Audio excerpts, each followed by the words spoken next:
កใจណាមិនតស៊ូព្រោះខ្ញុំមនុស្សមិនមែនទេវតា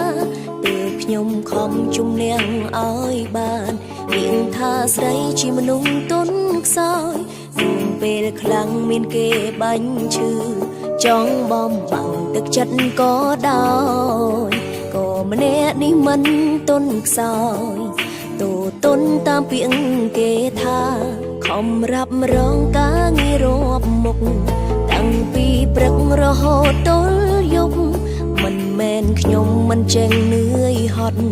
តែតាំងចិត្តត្រូវតែហានខ្លាជឿឬជាក៏នៅតែប្រឹងព្រោះចង់ឃើញគ្រប់គ្នាសុខខា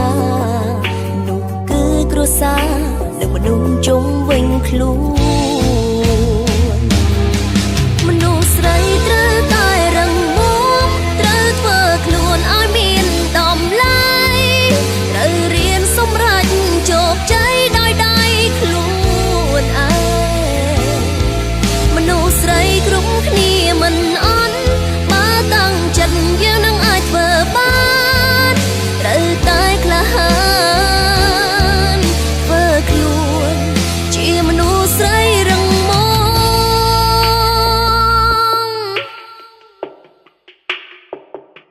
ំគ្មានជោគជ័យណាមិនតស៊ូព្រោះខ្ញុំមនុស្សមិនមែនទេវតាទើបខ្ញុំខំជំនះឲ្យបានមានថាស្រីជាមនុស្សទន់ខ្សោយពេលខ្លាំងមានគេបាញ់ឈឺចង់បំបាំងទឹកចិត្តក៏ដោ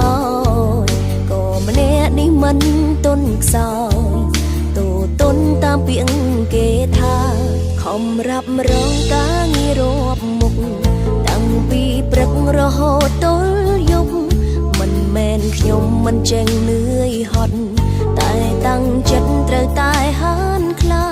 ជឿឬជាក៏នៅតែប្រឹងព្រោះចង់ឃើញគ្រប់គ្នាសុខខានោះគឺគ្រួសារ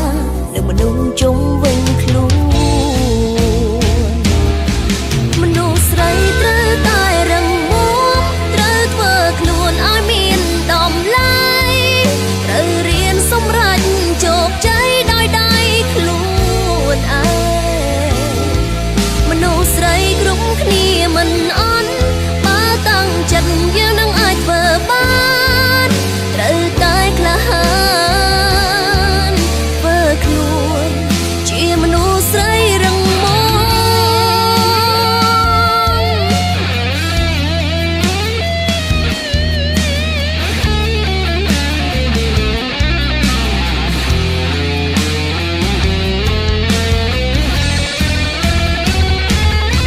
មនុស្សស្រីត្រូវតែរឹងមាំត្រូវធ្វើខ្លួនឲ្យមានតម្លៃត្រូវរៀនសម្រេចជោគជ័យដោយដៃខ្លួនឯងមនុស្សស្រីគ្រប់គ្នាមិនអន់បើតាំងចិត្តយើង